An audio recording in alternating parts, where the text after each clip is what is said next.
Yo, what's going on guys? RABBIDS here and welcome back to another video, and today I want to talk about upcoming Nintendo Switch games. You guys know I love my Switch, and of course there are some fantastic games slated supposedly for this year. Some of them of course are guaranteed, other ones I'm just being kind of hopeful. So in this video I want to go through some upcoming Switch games that we have to look forward to, hopefully this year. So if you guys do enjoy this, a like would be super appreciated. Comment down below, let me know what your most anticipated Nintendo Switch games are this year, and of course don't forget to keep it locked for plenty more.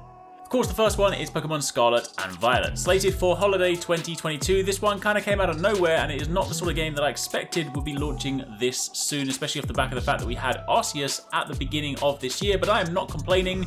Your boy loves Pokemon, and I am ready for another adventure. Scarlet and Violet, of course, have open worlds, which include urban areas and open wilderness without borders between two. So far, the game has, of course, revealed the three starters, Sprigatito, Fuecoco, and Quaxly. Of course, Fuecoco being the coolest one, let's be honest. And from the limited gameplay trailer we have seen so far, it does also appear to be potentially taking some of the cool aspects of Arceus, at least when it comes to open world exploration, and combining it with the more traditional Pokemon formula. So that is number one. Moving on from there to Splatoon 3, slated supposedly for mid-2022. Admittedly, we haven't seen much on this one right now. Nintendo do have pretty short marketing cycles on their games, so it is not impossible that this may launch mid-2022, but I do feel the fact that we haven't seen much recently, I'm not exactly hopeful. That being said, Splatoon 3 has lots of cool stuff to look forward to, plenty of new exciting weapons and abilities. They also confirm that the Splatoon 2 mode Salmon Run co-op is also being returned, this time around being called Salmon Run The Next Wave.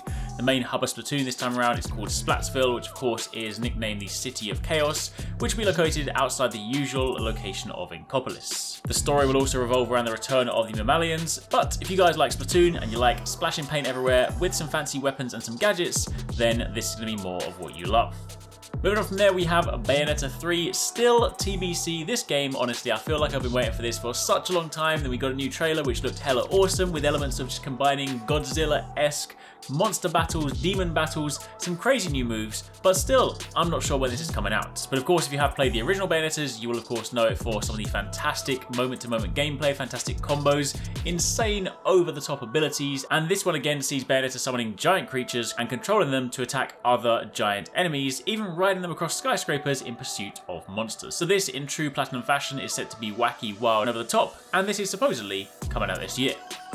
We then have Nintendo Switch Sports, which does actually have a date, the first game in this list to actually have a solid date, April the 29th, which is not too far away. Honestly, Nintendo Wii Sports was a fantastic game, even though people did end up throwing their Wiimotes into their TVs. Hopefully it doesn't happen this time around, but Nintendo Switch Sports, of course, consists of 3 sports from previous installments, tennis, bowling, and kendo, known as Chambara within the game, and 3 new sports, soccer, volleyball, and badminton. And there's also another sport from a previous installment, golf, was also announced as well, and will be issued in a free update. But this time around, you'll of course be utilising the Nintendo Switch's Joy-Con in a similar manner to the other Wii Sports games, so this is definitely going to be one for the family.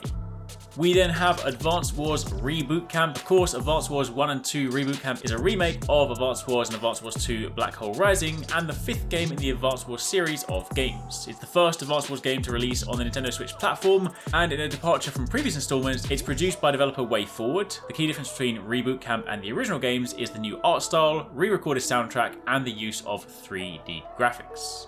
And somewhat related, we also have Fire Emblem Warriors 3 Hopes coming out on June the 24th. Upcoming hack and slash action role-playing game developed by Omega Force and Team Ninja.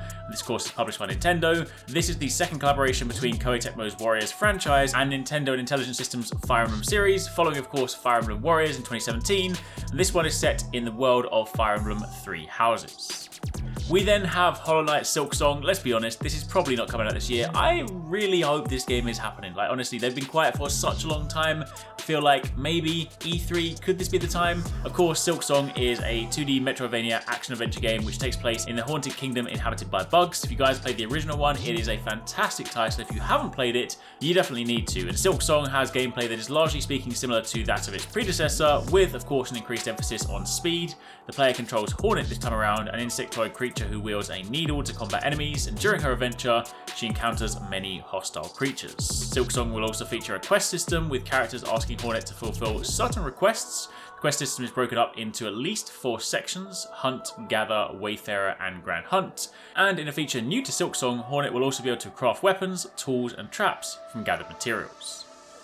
We then have Mario Rabbids Sparks of Hope slated for some point this year. Sparks of Hope is largely speaking similar to that of Kingdom Battle if you guys played the original Mario Rabbids game, which was actually really cool. But this time around, players are able to build out their roster of characters from an available 9, which include Mario, Luigi, Princess Peach, Rabbid Luigi, Rabbid Mario, and others such as newcomer Rabbid Rosalina. Players are also tasked with rescuing the Sparks throughout the galaxy, who provide distinct powers that will help the player in battle. However, unlike the first game, level designs are a little bit less linear, and the turn-based tactical combat features a new system that disregards the first game's grid-based layout. This time around, the new combat has been compared to that of games such as Divinity Original Sin, and it also features enemy encounters outside of turn-based combat. The lead designer, when speaking about the new combat, stated that you can move in this area of movement the way that you want. You can sort of dash up a bomb, then you can have it in your hand, you can move around freely, so you sort of have a few seconds to react, move around, things like that, to give you a little bit more flexibility in combat. We then have Metroid Prime 4, let's be honest, probably not coming this year. Okay, this list is kind of games that are largely speaking coming this year, and also a few hopefuls. Metroid Prime 4, of course, originally announced during E3 2017, Nintendo's broadcast. Shortly after that, Bill Trinen, the director of product managing at Nintendo of America, confirmed that Metroid Prime 4 would involve Metroid producer Kensuke Tanabe, but not Retro Studios, which had of course developed the previous Metroid Prime games. However, in 2018, Nintendo of America president Reggie Fils-Aimé stated that Metroid Prime 4 was well into development and proceeding well. However, Nintendo did not show it in their E3 2018 presentation. Then in a video released online in early 2019, Nintendo General Manager Shinya Takahashi announced that the development of Metroid Prime 4 had restarted under Retro Studios with Tanabe. And then most recently, in October 2020, Retro posted a job advertisement seeking storyboard artists to work on emotional and interesting and innovative scenes that elevate the narrative. Video Games chronicled this as an indication of a more cinematic focus than the previous Metroid Prime games. So, we'll have to wait and see.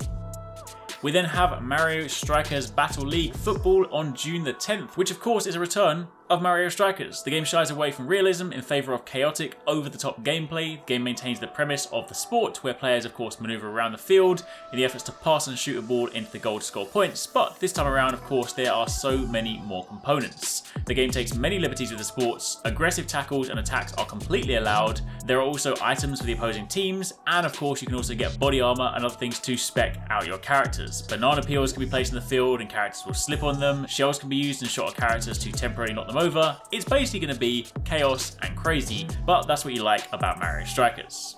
And then finally, XENOBLADE Chronicles 3, slated for September 2022. Of course, XENOBLADE Chronicles 3 is the upcoming open-world action RPG developed by Monolith Soft, and this will be the 4th entry in the XENOBLADE Chronicles series, as well as the 8th main entry in the Xeno series overall, and it's scheduled to release again on September.